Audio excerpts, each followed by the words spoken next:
Buenas tardes, jóvenes. ¿Cómo les va? Buenas tardes, licenciada. Todo bien, gracias. Bueno, me alegra, cuánto gusto. Espero que... Gusto de saludar a la licenciada. Buenas tardes, Eric. Feliz. ¿Cómo están? ¿Cómo les fue el fin de semana? ¿Todo tranquilo? Sí, gracias a Dios, todo tranquilo. Sí, licenciada, descansando. Bendito sea Dios, todo bien, licenciada. Qué bueno, me alegra mucho, eso es lo principal. Bueno, el día de hoy vamos a ver lo que son, por ejemplo, los caracteres en relación a lo que es el derecho laboral, las instituciones, lo que son los juzgados que hay dentro del conflicto colectivo. Permítame, ¿alguien quiere hablar? Vamos a ver, denme un segundo. ¿Alguien levantó la mano?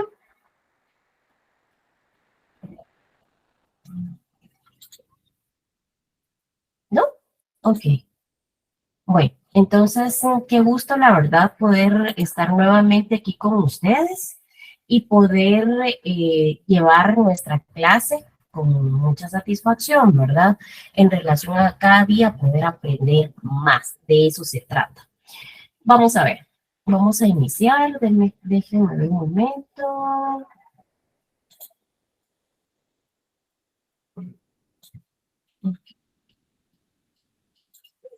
Estoy tratando de subir la presentación. Permítanme un segundo.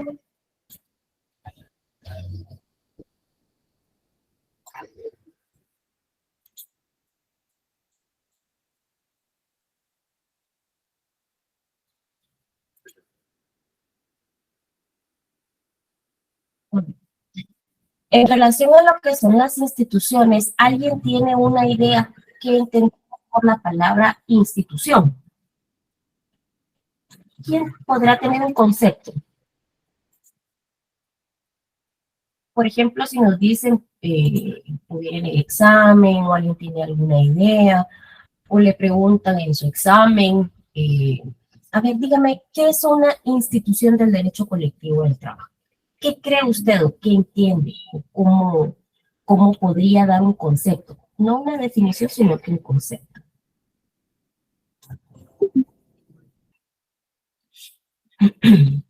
A ver.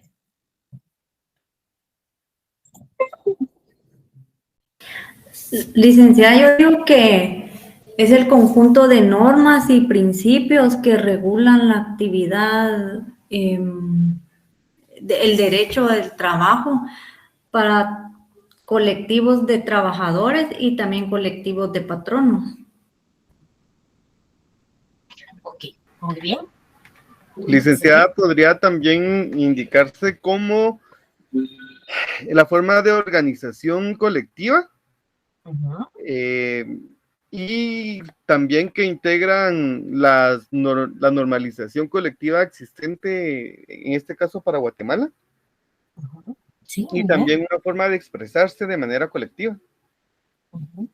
Es la forma en que se utiliza para regular las relaciones colectivas, ¿verdad? Para facilitar lo que es la negociación, la solución de conflictos, todo lo que se refiere a lo que es la estructura en sí del derecho colectivo del trabajo, ¿verdad?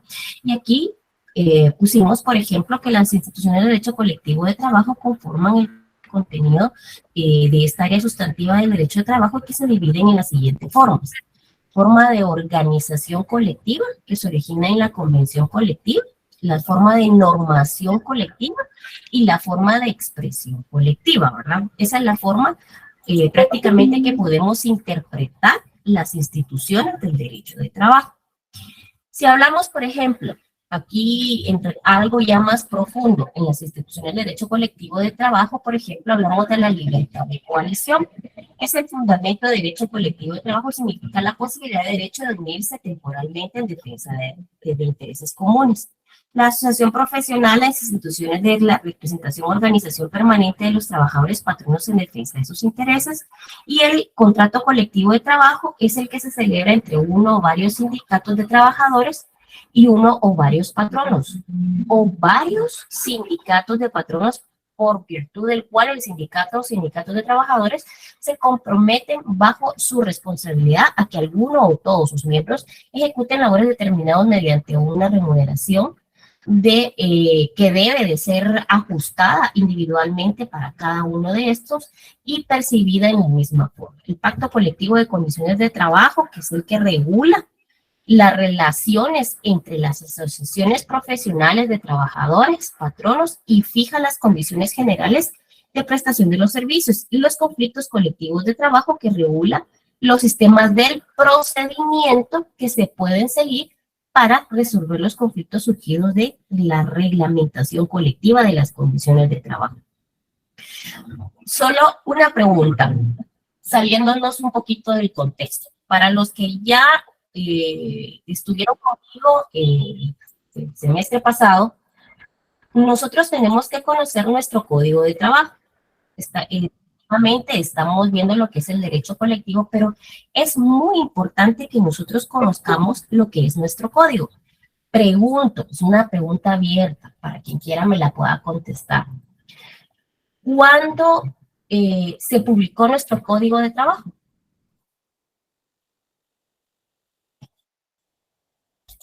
Acuérdense que yo les dije que les iba a hacer, a veces nos íbamos a salir un poquito, pero es importante por si ustedes no tienen el conocimiento, lo podamos reforzar. Vamos a hacer un tipo de dinámica de esta forma. Los jóvenes ya me conocen, que a veces les hago preguntas. A ver, Ana María. Dime. Buenas tardes, es para responder lo que preguntó. Se publicó en dos fases, la primera el 25 de febrero de 1947, del artículo 1 al 190, y la segunda el 26 de febrero, del artículo 191 al 445. Exacto, muy bien, excelente. Este código, como dice acá, de conformidad con la historia legislativa de nuestro país, ¿verdad? Fue aprobado por el Congreso de la República el 8 de febrero de 1947. Ese fue el día que fue aprobado. Y entonces le corresponde un número de decreto 330. Y fue publicado en el Diario de Centroamérica en dos fases. Y así, como dijo la compañera, por ejemplo, del 25 de febrero de 1945, desde el 1 al 190, y el 26 de febrero del mismo año, el artículo 191 al 445. Pero esto fue entregado a los trabajadores en una fiesta cívica, ¿cuándo? El 1 de mayo. El 1 de mayo. El 1 de mayo de 1947. ¿Verdad? Eso lo hago únicamente para reforzar el conocimiento en relación a los que no tenían la información. Aquí, para los que ya estuvieron conmigo, vimos las reformas, vimos que anteriormente estas son todas las reformas, fueron publicadas en el Diario de Centroamérica, y también había otro diario. ¿Cuál era?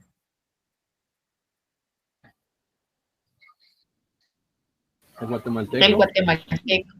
El guatemalteco, ¿verdad? ¿Y ese diario en qué consistía o qué era?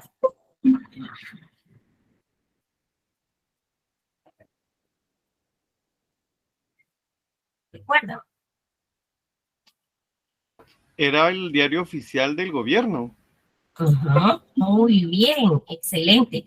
Entonces era el diario oficial en aquel tiempo. Les voy a subir todas las reformas para que ustedes lo tengan como material de apoyo.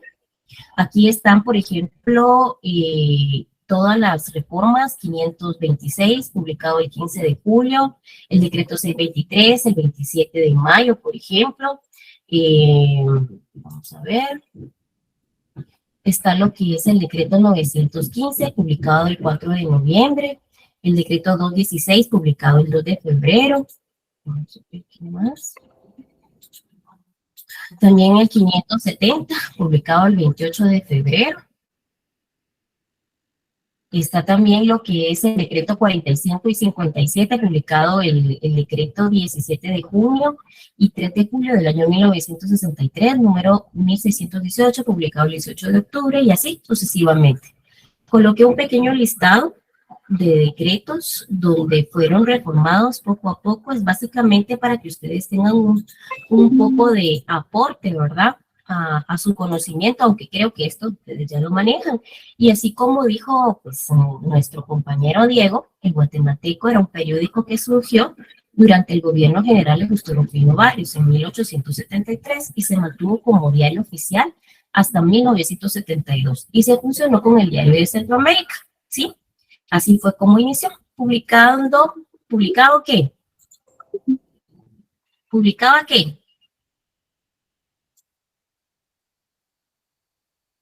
Toda la actividad que aprobaba en leyes el gobierno de turno. Exacto, todo lo que eran acuerdos, decretos, todo lo concerniente a asuntos oficiales, ¿verdad? Eso era lo que realmente consistía en lo que es el Diario Guatemalteco. Ahora bien, hay algunas personas que no sé si actualizaron su código. Yo les puse de tarea el semestre pasado que vieran las reformas. Acá, tanto del Código Civil, o del Código Procesal Civil, perdón, como nuestro Código de Trabajo. ¿Ya habían ustedes tomado en cuenta estas reformas? ¿Oyes? Sí, licenciada, la verdad que fue útil eso en su momento y ahorita los que estamos recibiendo clínicas también de laboral, sí nos ha tocado bastante, o sea, estamos más o menos en la jugada de esos temas, porque sí se tocan y esos dos artículos, el 327 y el 328, sí tienen bastante contenido que hay que estudiar, también el 329, pero sí es importante. Gracias, licenciada. Ok, entonces me alegra mucho que les haya servido. Prácticamente para los que están en clínicas y imagínense su código que no está actualizado, por favor, si es primera vez que ustedes están en mi clase, tomen en cuenta estos tres artículos, 327, 328 y 329, porque hubieron cambios y la verdad es que sí fueron pues, un poquito extensos. Entonces, sí es importante. Por ejemplo, saliéndonos un poquito de contexto, que ahorita vamos a regresar nuevamente. ¿Cuál es la diferencia anteriormente del 327 a lo que son las reformas? O sea, ¿en qué consistió la reforma del 327, por ejemplo? Yo me recuerdo que eran las notificaciones. En el tema de notificaciones. En el tema de notificaciones, ¿verdad? ¿Y por qué lo estamos tomando en cuenta? Porque nosotros ya vamos a empezar ahorita a ver lo que son, por ejemplo, los juzgados, vamos a ver lo que es el tipo de conflictos colectivos, de carácter jurídico, de carácter económico-social, vamos a poder estudiar un expediente. Acuérdense que los que estuvieron conmigo tuvieron la oportunidad de ver lo que son los decretos, autos, y entonces vamos a saber manejar los plazos. Entonces, para los que no, sí es importante que hagamos énfasis. Por ejemplo, si agarramos el 327, ¿verdad? El 327 dice las notificaciones. Antes habían 3 incisos, que era personalmente, por los estrados del tribunal y por el libro de copias. Ahora, ¿cómo es que quedó el 327? Solo notificaciones electrónicas, licenciada. Ajá, y entonces, ¿qué fue lo que eliminamos del 327? El libro de copias. ¿Qué más? El libro de copias, también el inciso B. Del 327 solo el inciso C por el libro de copias. El 328 fue el que más se le eliminó porque el inciso B se eliminó, también todos los demás incisos. Y solo después de los incisos, el segundo párrafo también tuvo cambios. En otras solo palabras se cambiaron. Por ejemplo, en el 328, ¿qué fue lo que más observaste que cambió? Esto es para hacer referencia a los compañeros que aún no han cambiado su código de trabajo, los insto para que lo puedan cambiar. Y se dieron cuenta en el 327 habían tres incisos, que era personalmente, por los estrados del tribunal y por el libro. Hoy por hoy ese libro no existe, prácticamente es historia, ¿verdad? Ahora es de forma personal, por medios electrónicos y por los estrados del tribunal. Ahora bien, en el 328, ¿cuál fue la diferencia? ¿Cuál creen ustedes que fue la diferencia?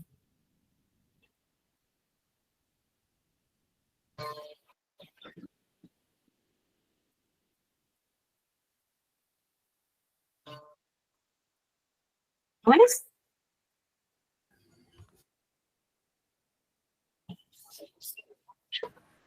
Perdón, Elida, solo que en mi caso yo no encuentro mi código de trabajo, que lo toqué ayer y no lo encuentro. Si no, perdón. Licenciada, buenas tardes. ¿Lo podría decir detalladamente? Yo estoy haciendo los apuntes que sí no los tenía. Gracias. No tengas pena. Anteriormente decía que las demandas, la reconvención, la primera acción, se dicte al iniciar cualquier asunto, ¿verdad? Se notificará de forma personal. Aquí estamos hablando de la demanda, la reconvención, la primera resolución que se dicte al iniciar cualquier asunto. B, las resoluciones en que se mande a hacer saber a las partes o juez o tribunal es hábil para seguir conociendo en virtud de inhibitoria, excusa, recusación acordada. Entonces, las resoluciones, estoy leyendo primero nuestro código anterior, ¿verdad? Para que no nos vayamos a confundir. Las resoluciones en que se requieran la presencia de algunas personas para o acto para la práctica de una diligencia. Las que se fijan el término de una persona que haga o deje de hacerla, entregue, firme o manifieste su conformidad o inconformidad con cualquier cosa.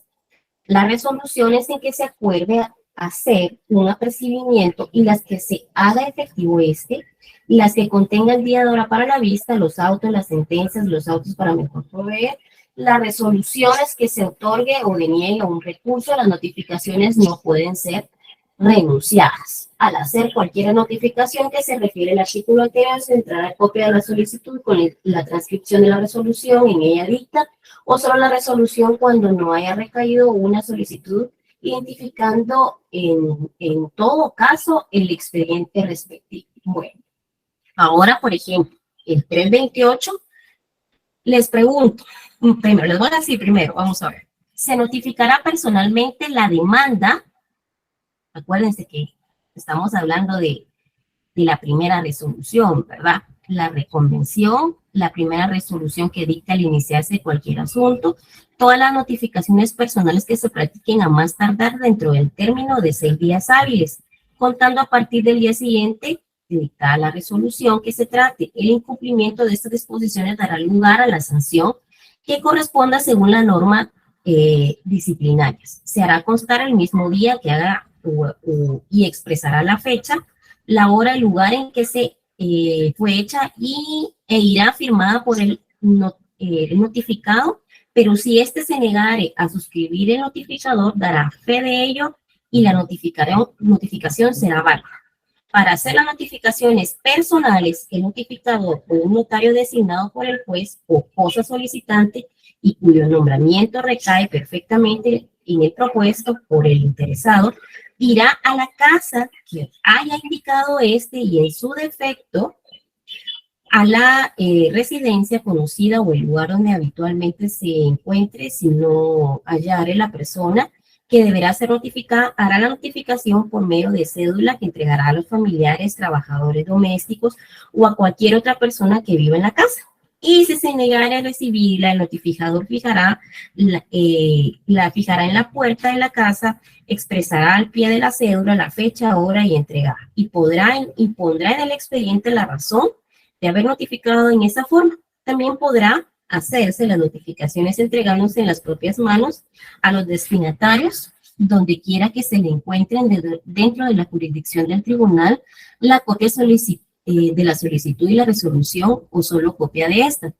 Cuando la notificación se haga por un notario, el juez entregará esta original, copia de la solicitud, el memorial, la resolución correspondiente, debiendo el notario firmar el libro la constancia de darse por recibido, los notarios asentarán la notificación a continuación de la providencia o resolución correspondiente. Los abogados de los litigantes no podrán actuar como notario notificadores en un juicio de que se trate. La cédula debe contener nombres, apellidos de la persona a quien se notifica, lugar, fecha, hora en que se hace la notificación, nombre y apellidos de la persona a quien se le entregue la copia de la resolución y la del escrito en su caso, la advertencia de haberse entregado, la puerta, firma del notificador y sello del tribunal. Únicamente para notificar por una vez a las personas distintas que ella haya presentado la primera solicitud se aplicará el procedimiento de notificaciones personales. Todas las demás notificaciones, sin importar qué resolución se trate, se practicarán por medio electrónicos. Para tales efectos se aplicará el procedimiento establecido en la Ley de Tramitación Electrónica de Expedientes Judiciales. Si se dan cuenta, aquí ya nos está mencionando qué ley. La Ley de Tramitación Electrónica de Expedientes Judiciales. Correcto. Entonces, si se dan cuenta, pueden notificar de forma física a todas las partes cuando esté, por ejemplo, cuando se otorgue la primera resolución, pero posteriormente a que, por ejemplo, la persona que está presentando, por ejemplo, el conflicto de carácter jurídico, por ejemplo, porque hay dos tipos de conflicto colectivo, presenta su conflicto y resulta que lo que quiere es venir, presentarlo, pero él ya está obligado a colocar su casillero desde un inicio. La otra persona a la cual se le va a notificar que existe, por ejemplo, un conflicto colectivo de carácter jurídico, ni tiene idea que va a existir ese conflicto. Entonces, la persona que está presentando, por ejemplo, su conflicto de carácter jurídico en el Centro de Justicia Laboral, está iniciando, tiene que señalar a dónde se le puede notificar a esa persona por primera vez. Después, ya se le insta a la persona para que señale casillero, porque nosotros nos debemos de guiar por lo establecido en la Ley de la Tramitación Electrónica de Expedientes Judiciales. ¿Sí? Entonces aquí, si se dan cuenta, ya nos hace énfasis a lo que es la notificación.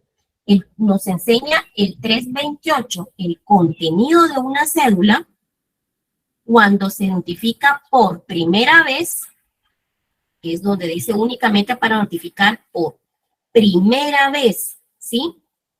Se señala también lo que es los estrados, casi al finalizar del artículo 328, y entonces, por favor, sí es importante, y hago énfasis desde un inicio a las personas para que puedan, si no quiere cambiar su código, pueden hacerle... Hay librerías donde actualizan el código y ponen las reformas en la parte de atrás del código. Entonces, pueden hacerlo de esa forma, por si ustedes no gustan gastar. Y el 329, a ver, ¿cuál es la diferencia del 329? ¿Qué dice el 329? ¿La versión vieja o la versión nueva? Primero la versión vieja, para que los compañeros miren y los instemos a que puedan cambiar sus códigos. Las demás notificaciones se harán los litigantes por los estrados o por los libros de copias del tribunal y surtirán sus efectos 2 días después de fijadas las cédulas en los estrados, de agregadas las copias a los legajos respectivos. De toda resolución se dejará copia al carbón íntegra y legible, la cual firmará y sellará el secretario del tribunal, consignada la fecha y hora en que la suscriba y agregue a los legajos de lo que pondrá razón en los autos, identificando el respectivo expediente. Dichas copias se coleccionarán debidamente ordenadas y foliadas, atendiendo a las distintas clases de asuntos que se tramiten. Las copias de las resoluciones de carácter precautorio las coleccionará en forma reservada bajo su propia responsabilidad, el secretario del tribunal. El secretario deberá cumplir con las obligaciones que le impone este artículo dentro de 24 horas de dictada la resolución, bajo pena de multa de 5 quetzales. La primera vez que incumpla, de 10 quetzales. Por la segunda, de distinción por la tercera. Las copias de las resoluciones servirán, asimismo, para la reposición de cualquier expediente que se extravíe. Ok, muchas gracias. Ahora, Diego, ¿cuál es ese 329 de forma resumida que nos dice nuestro código, el cual fue reformado? Dice así, artículo 329, reformado por el artículo 38 del decreto número 13-2022. Las notificaciones que se realicen a los litigantes por los estrados sufrirán sus efectos 2 días después de fijadas. Ya se dieron cuenta, gracias Diego, ya se dieron cuenta la diferencia y lo importante que realmente es actualizar nuestro código. Hago la observación porque imagínense, yo sé que para todos nuestro código de trabajo le guardamos mucho cariño a nuestros códigos procesal civil, entonces, pero es importante, hice la referencia acá para que ustedes puedan actualizar estos artículos y a la hora de sustentar su examen no vaya a tener ninguna dificultad. Es únicamente una aportación que hago porque sé que estas preguntas se las van a hacer, así de sencillo. Entonces, es una aportación únicamente, ¿verdad? Entonces, regresamos a nuestra clase de Derecho Procesal Colectivo, pero sí era importante que hiciéramos énfasis. Bueno, sigamos. Gracias, jóvenes, por la ayuda. Ahora, vamos a ver si vemos que son, por ejemplo, si hablamos de lo que son las instituciones, que hablamos de que eran, por ejemplo, la forma de solucionar, por ejemplo, o facilitar la negociación o solucionar los conflictos, ¿qué entendemos entonces por características?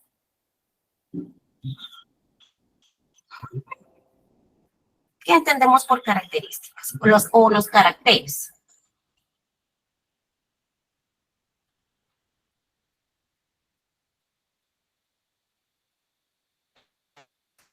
Miren, pues, los caracteres. ¿Sí? Sí, Diego. ¿Eso se refiere a la cantidad de audiencias que se pueden tener de manera sucesiva? Que hasta cierto punto pueden ser limitadas dentro del tribunal, así como las actuaciones que se tienen por parte a través de las actas y donde queda registrado todo el proceso firmado por los miembros del tribunal y las partes. Así es. Entonces, en pocas palabras, por ejemplo, es la forma que nos sirve para comprender por ejemplo, cómo se regulan las relaciones laborales colectivas, ¿verdad? Del derecho de los trabajadores. Entonces, aquí estamos hablando, como dijo Diego, se actúa en audiencias sucesivas cuyo número de audiencias es sumamente limitado. Esto se puede apreciar en el trámite de los conflictos colectivos, en las audiencias que se celebran ante el Tribunal de Conciliación y ante el Juez de Trabajo y Previsión Social para obtener la declaratoria de justicia o injusticia de la huelga, por ejemplo, también el arbitraje. La actuación de las partes se asienta en actas que guardan la historia del proceso que deben ser firmadas por los miembros del tribunal y las partes. Las partes deben hacerse, por ejemplo, representar por representaciones si se trata de sindicatos, delegaciones, si se trata de grupos coaligados. Vamos a ver. Por ejemplo, dentro de los caracteres del derecho colectivo de trabajo se le señala como características propias. Está inspirado en la escuela sociológica que reconoce el derecho a la existencia de grupos sociales y en esta consecuencia un haz de garantías de defensa de los grupos de los trabajadores. Constituye un correctivo de la institución inferior del trabajador frente al empleador y persigue lograr el equilibrio colocándolos en igualdad para la concertación de las condiciones que debe respetar el contrato de trabajo. Por ejemplo, aceptar solicitudes del empleo en medios de la acción directa, procura la solución entre los trabajadores y empleadores de los conflictos de intereses colectivos. Reconoce, por ejemplo, en este caso, la existencia de una fuente de derecho, dado que los propios interesados tienen la posibilidad, por la vía de los convenios colectivos de trabajo, de creación de derecho objetivo. Es una garantía de libertad, porque los hombres que carecen de poder económico pierden su libertad y, por otra parte, aislados, carecen también de fuerza frente al Estado. Entonces, esa es la forma resumida, por ejemplo, que podemos entender en relación a los caracteres, ¿verdad? Es la forma de poder regular las relaciones laborales colectivas, como también proteger directamente los derechos de los trabajadores. Vamos a ver. Ahí, por ejemplo, vamos a mencionar, por ejemplo, a esbozo de cada una de estas, por ejemplo, caracteres. Él menciona 5 caracteres. Yo, la verdad, les traté de poner una forma más resumida, pero de una forma doctrinaria, pues prácticamente existen diferentes caracteres. Por ejemplo, el carácter contingente, el carácter progresista, el carácter reglamentario, el privado, el concreto. Por ejemplo, en este caso, si hablamos del contingente, estamos hablando que el derecho del trabajo, por ejemplo, se convierte en, por ejemplo, en obsoleto con demasiada frecuencia, pues está sujeto a la historia del movimiento del obrero, junto con la técnica que pueden, por ejemplo, pudiera considerarse como duraderas, y se encuentran, por ejemplo, instituciones que han fracasado o desaparecido en mantener, por ejemplo, la vigencia de las trascendencias para, por ejemplo, en relación a lo que es la medida del progreso. Si hablamos en relación a lo que es, ¿qué es progresista? Por ejemplo, entendemos que el progresista, estamos hablando, como su nombre lo dice, es como una historia, ¿verdad?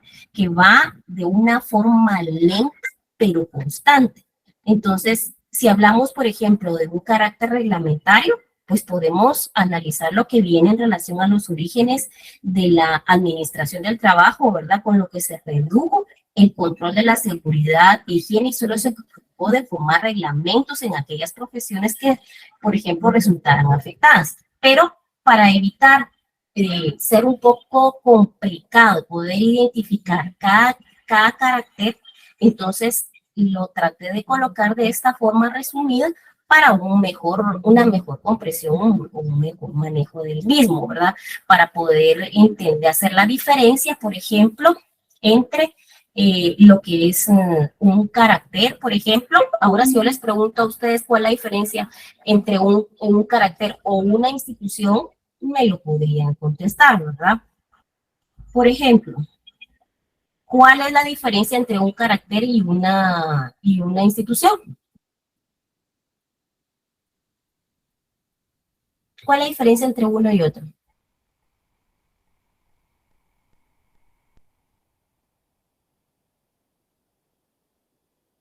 ¿No?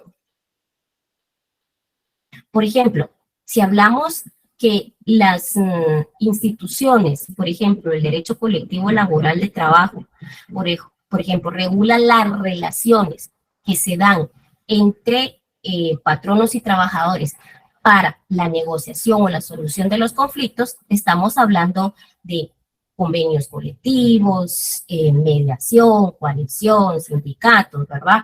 Ahora, si hablamos, por ejemplo, en relación a lo que es, por ejemplo, los caracteres, por ejemplo, estos son como para comprender o regular la relación colectiva. Entonces estamos hablando de la autonomía colectiva, igualdad de las partes, por ejemplo, extensión de acuerdos. A eso es a que nos referimos. La diferencia entre institución y carácter. ¿Sí? Bueno, vamos a ver. Un segundo. Ahora vamos a ver. ¿Cuáles son las organizaciones de los tribunales de trabajo? A ver, esta pregunta se las hice, creo que el primer día donde nosotros, pues, realmente tuvimos la oportunidad de conocernos. ¿Cuántos juzgados de trabajo existen en el Centro de Justicia Laboral?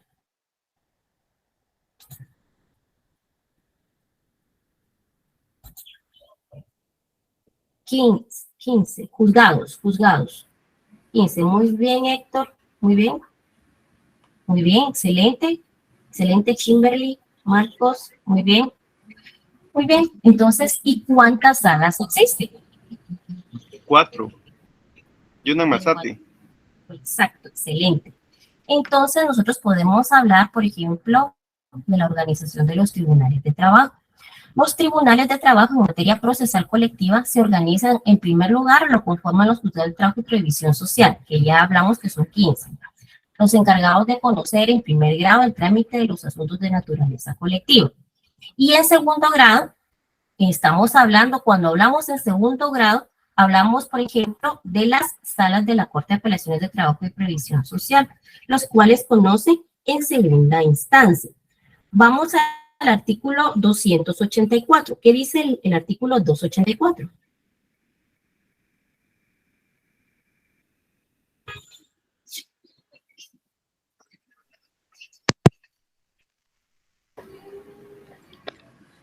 Artículo 284. Los tribunales de trabajo y previsión social son, inciso A, los juzgados de trabajo y previsión social que para los efectos de este código se llaman siempre juzgados. B, los tribunales de conciliación y arbitraje. Y C, las salas de apelación de trabajo y previsión social que para los efectos de este código se llaman simplemente salas. Excelente. En el inciso A, ¿qué artículos podemos hacer referencia con el inciso A? Lo que leyó Diego, donde dice los juzgados de trabajo y previsión social, que para los efectos de este código se llaman simplemente juzgados. ¿Alguna idea?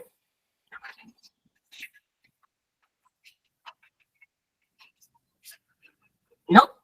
Bueno, hagamos referencia o hagamos el llamamiento en ese inciso al 289 del Código de Trabajo. Pongámoslo, ver, ahí en el inciso 284, inciso A, póngale ver 289. ¿Y qué dice el 289?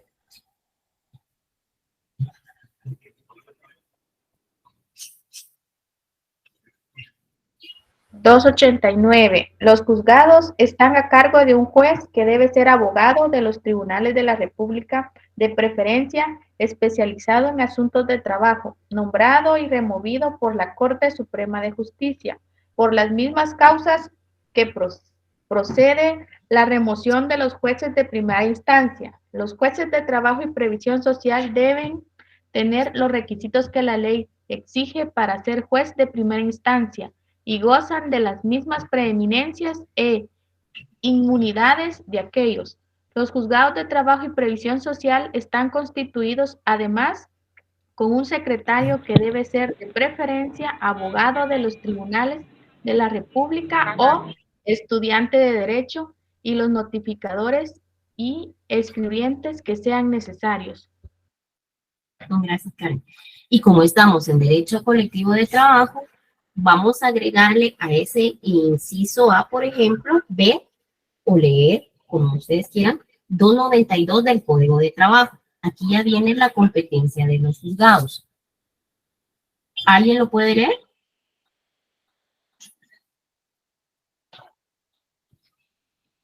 $292 del Código de Trabajo. ¿Qué dice? Artículo 292. Modificada la literal E y adicionada la literal H por el artículo 7 del decreto número 7-2017, el 6 de junio de 2017.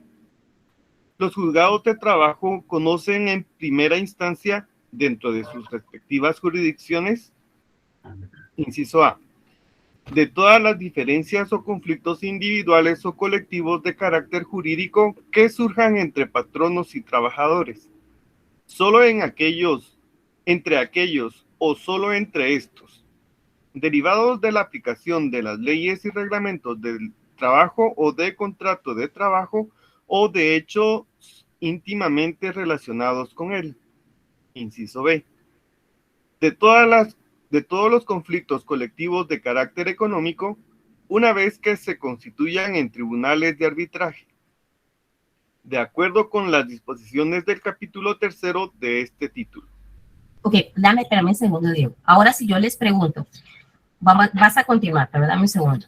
Si yo les pregunto, si el 284 dice que los tribunales de trabajo se componen por los juzgados de trabajo y previsión social, tribunales de conciliación y arbitraje y las salas de apelaciones, toquemos primer punto. Los juzgados de trabajo y previsión social, ¿por quiénes están compuestos?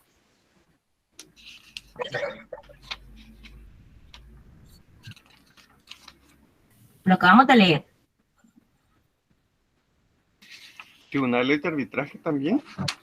Sí, pero ahorita vamos a hablar solo de los juzgados de primera instancia. No es de un juez, Lida. El juez. El juez es secretario. Son cuatro. El Escribano. no, Notificadores y Comisario, notificador, secretario y juez. Muy bien, entonces, hace falta otro, pero no recuerdo. Comisario, es cierto. si hablamos en relación a la integración de los juzgados, o sea, ¿quién integra los juzgados? Porque comenzamos desde nuestra base desde el 284, ¿sí? Del 284 partimos a la integración, que lo compone, según el 289, el juez, el secretario, los notificadores, escribientes que sean necesarios. Vale. Ahora, pasémonos a lo que es la competencia por la razón de la materia. El inciso A dice que hay conflictos individuales, colectivos, de carácter, ¿qué? Jurídico. Jurídico. ¿Sí? Y hay otro tipo de conflictos que dice el inciso E, que ¿cuáles son? carácter económico. Ajá, pero ¿cuál es el nombre? O sea, yo me llamo Ligia Yesenia Hernández Reyes, o solo me llamo Ligia Yesenia. No, ¿verdad? ¿Cuál es el nombre completo? Conflictos colectivos de carácter económico. Exacto, económico y social, ¿verdad? Entonces, en este caso, aquí ya empezamos a ver la diferencia entre los individuales y los de carácter económico. Vale. Entonces, si hablamos de los individuales, ¿qué es lo que dice la ley? ¿Son los que surgen?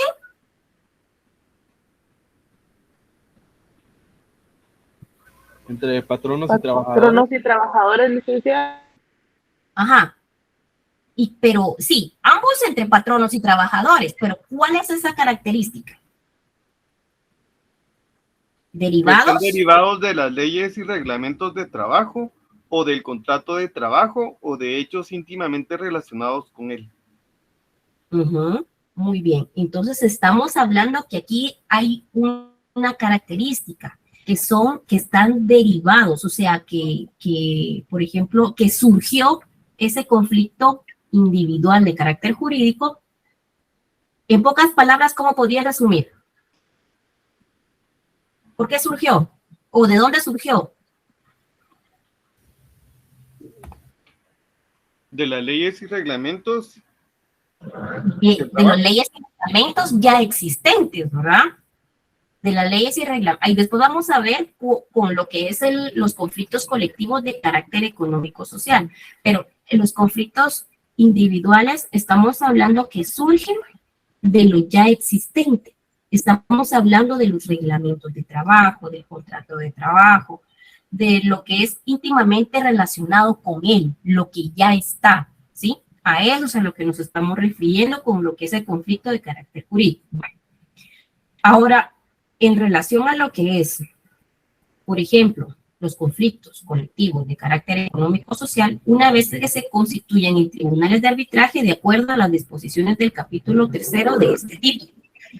Aquí, en lo que es los conflictos colectivos de carácter económico-social, estamos hablando de las mejoras, de todo lo que la persona puede adquirir como un beneficio adicional, por decirlo de esa forma, ¿sí?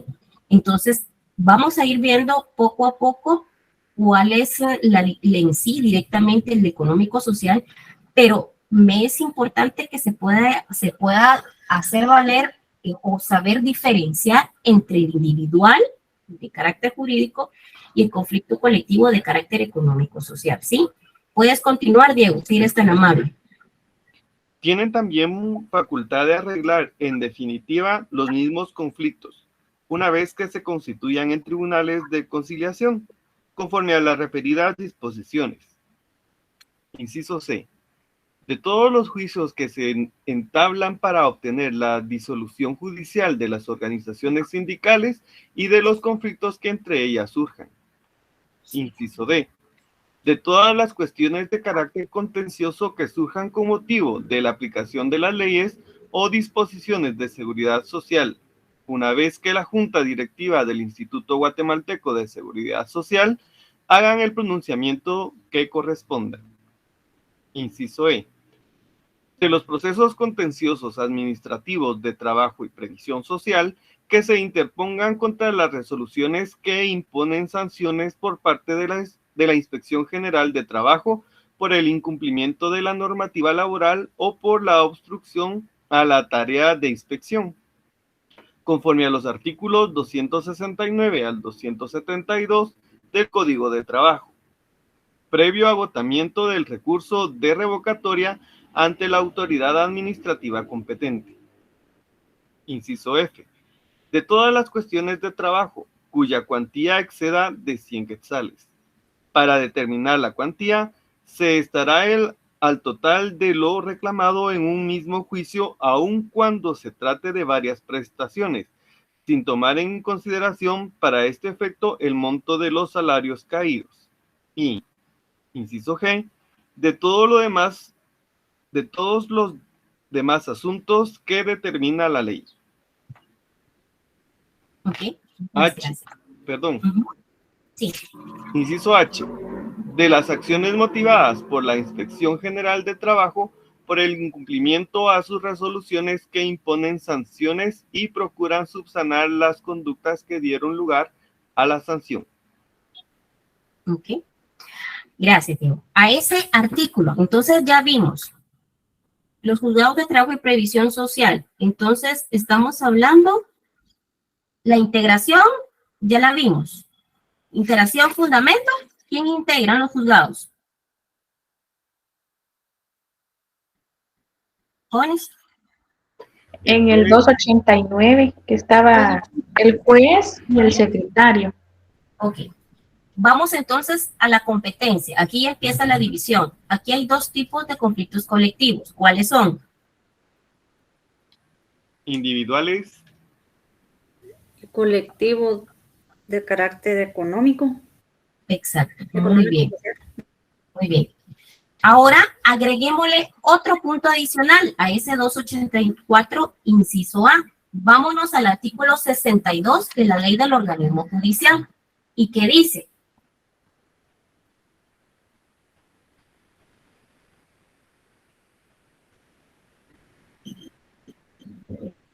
El artículo 62 de la Ley del Organismo Judicial.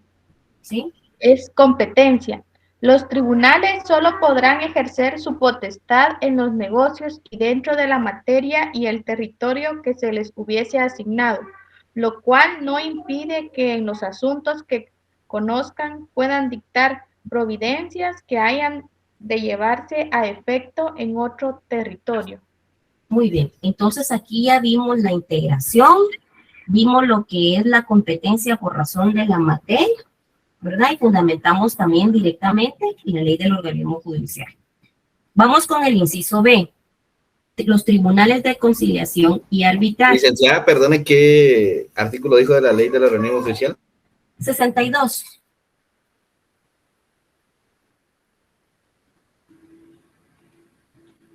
¿Ya?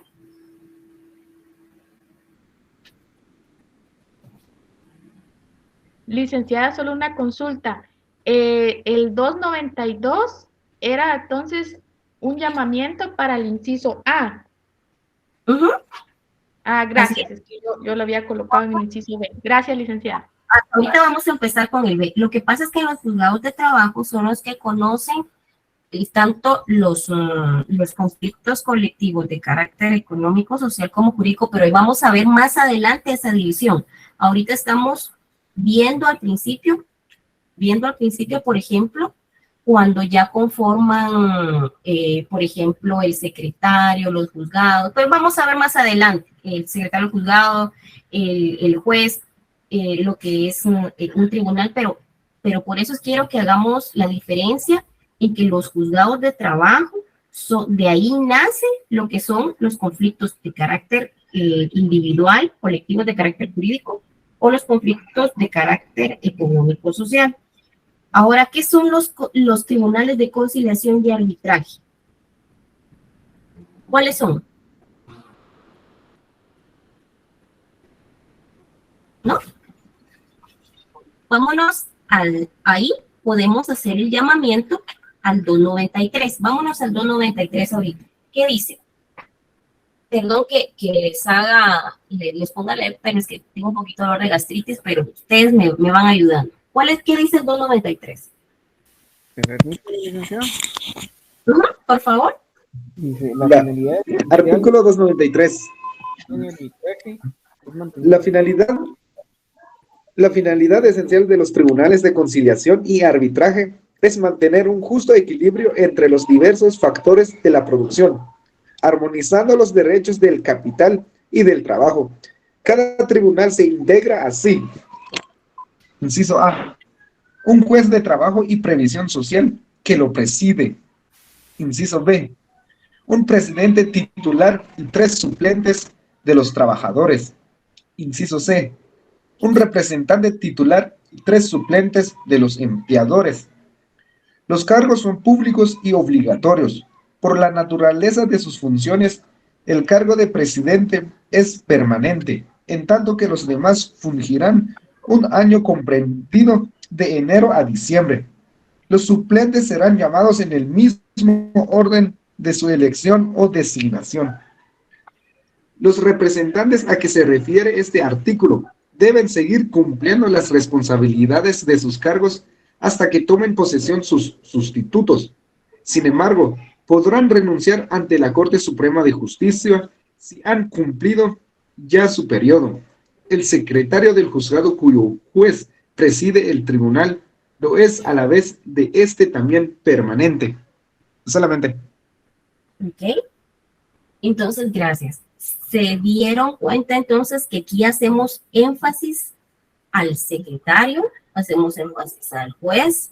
Entonces, en este caso, este tribunal de conciliación y arbitraje, en pocas palabras, ¿por quién está integrado? ¿Secretario y el juez? Pero ¿qué dice el inciso A? Un juez de trabajo y previsión social que lo preside, un representante titular y 3 suplentes de los trabajadores y un representante titular y 3 suplentes de los empleadores. Aquí ya estamos hablando que tenemos a las dos partes, a la parte patronal y a la parte trabajadora, ¿verdad? Entonces, y estamos hablando que ya contamos con suplentes. Esas son las bases del Tribunal de Conciliación y Arbitraje. Vámonos a las salas de apelaciones de trabajo y previsión social. Ya sé yo entonces que los juzgados de trabajo y previsión social están conformados, están integrados por un juez, un secretario, ¿y qué más decía? Notificadores y escribientes, ¿verdad? La competencia, ellos manejan la diferencia que puede ser entre conflictos individuales de carácter jurídico y carácter económico-social. Los tribunales de conciliación y arbitraje están conformados por quiénes, o está integrado por quién. Por un juez de trabajo y previsión social que preside, un representante titular y 3 suplentes de los trabajadores y un representante titular y 3 suplentes de los empleadores. Muy bien. Si hablamos entonces de las salas de apelaciones y trabajo y previsión social, ¿cómo podrían estar integradas? ¿Qué dice el inciso C del 284? Se llaman únicamente salas. Aquí podemos hacer el llamamiento al artículo 301. ¿Qué dice el 301?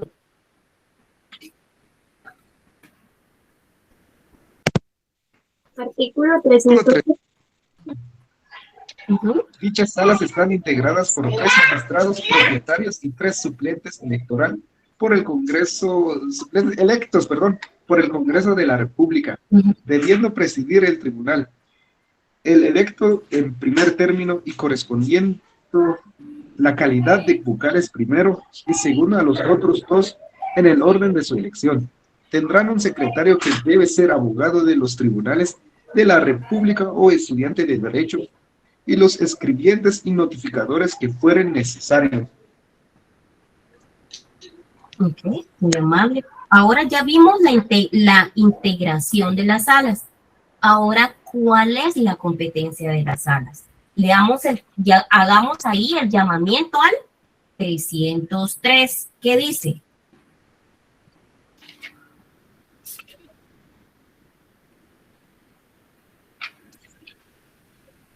¿Lo leo yo, licenciada? Sí, por favor. Artículo 303. Las salas de apelaciones de trabajo y previsión social conocen en grado de las resoluciones dictadas por los jueces de trabajo y previsión social o por los tribunales de arbitraje cuando proceda la apelación o la consulta. Muy bien, gracias. Entonces, esa es la competencia de las salas. Ahora podemos hacer también el llamamiento en base de la ley del organismo judicial y podemos hacer el llamamiento al artículo 86, que es lo que dice.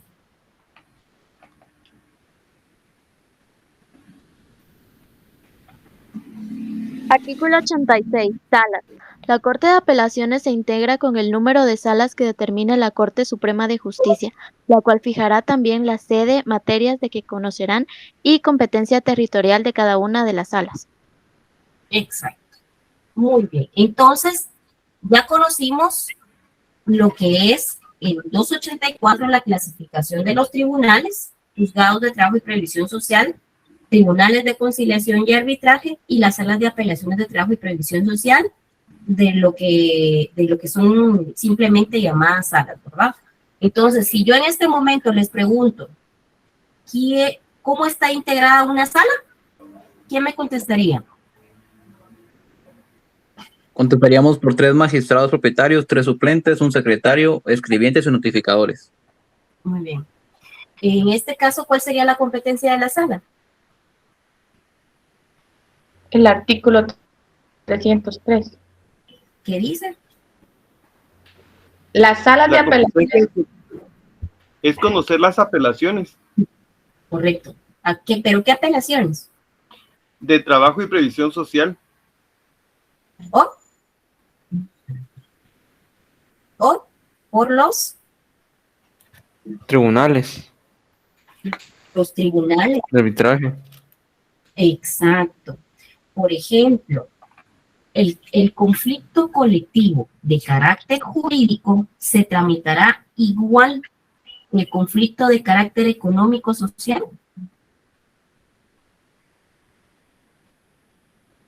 Pregunta.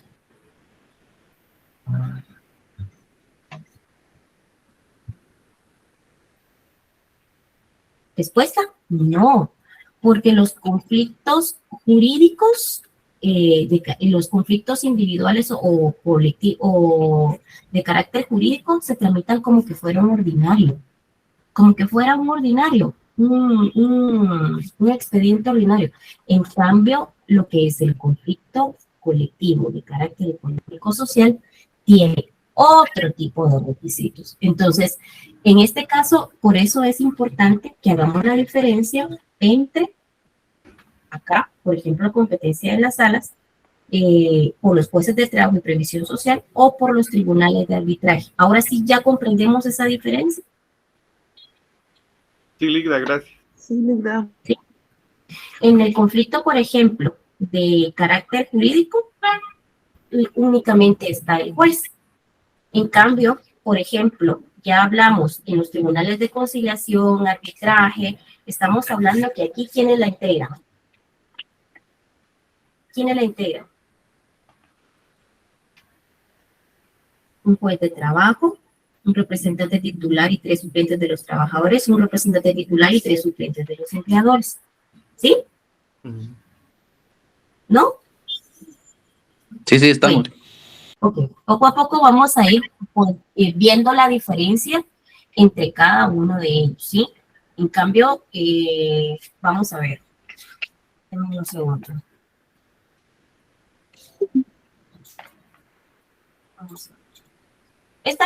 Este acuerdo yo ya se los había compartido a los que estuvieron conmigo, pero como observo de que algunos no han estado conmigo, únicamente es el acuerdo donde se formaron las salas y los juzgados. Es para que sean de su conocimiento, porque me recuerdo que una compañerita dijo, yo solo sé que son, un compañero fue, perdón, 4 salas y la otra no sé dónde está. Este es el acuerdo que dio origen, por ejemplo, cuando se acordó la creación de los juzgados de trabajo y previsión social, lo que es en el Departamento de la República, ¿verdad? Con la finalidad de poder agilizar lo que era la justicia. Aquí está, por ejemplo, la sala, miren, Mazatenango, Suchitepeques. Ahí nosotros encontramos lo que es la sala cuarta, ¿verdad? Aquí fue cuando se creó la sala tercera y la sala cuarta de apelaciones de trabajo y previsión social.